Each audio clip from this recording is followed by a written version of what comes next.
Barry Roux, what's he tried to do today?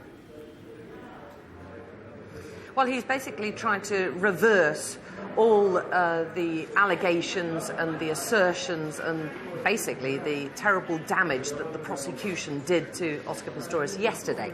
Yesterday was the prosecution's day, today is the defence day. So we're always going to see a swing between for and against innocence or guilt. Yesterday, Harry Nell, the prosecutor, basically tore at the very fabric of Oscar Pistorius' personality, describing him as an inveterate liar, someone who was incapable of the truth, incapable of taking responsibility, and who deliberately killed his girlfriend, Reva Steenkamp. Today, Barry Roux has to spend the rest of the day summarising this. This is his written submission, which has already been given in to the judge and which she's already read. And he's now trying to boil that down into a few hours and picking out the meat of what he believes are the main points of this argument. But he's spent 243 pages trying to disprove what the prosecution was trying to prove yesterday. This is all about pleading with the judge, and today he's trying to show that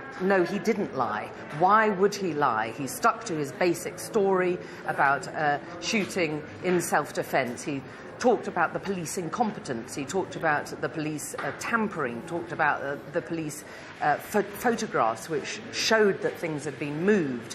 He showed that under his assertion, Oscar Pistorius was telling the truth, and he used telephone data to back up witnesses which the defence had brought forward, which backed up Oscar Pistorius' version. In doing so, though, he had to really discredit some of the state witnesses, and he said that the state had been very selective in the witnesses that they had chosen, going to neighbours who lived very far away, 177 metres at one point, and discarding those neighbours who were right next door to the athlete's house. And he questioned, his whole idea was to put doubt into the judge's mind about why the state didn't call the closer neighbours, who obviously would be better prepared and have a more accurate recollection or more accurate hearing of what was going on.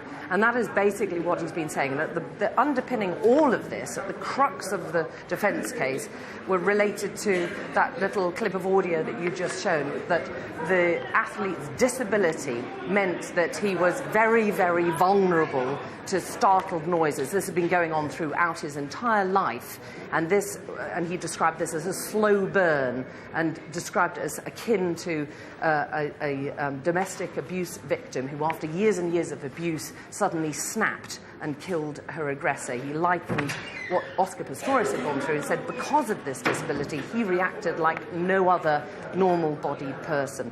We have the rest of the day to hear what else Barry Roux says, and then the suggestion yesterday was that the prosecutor can come back to do a short rebuttal before, finally, at the end of the day, we may hear from the judge a date for a verdict.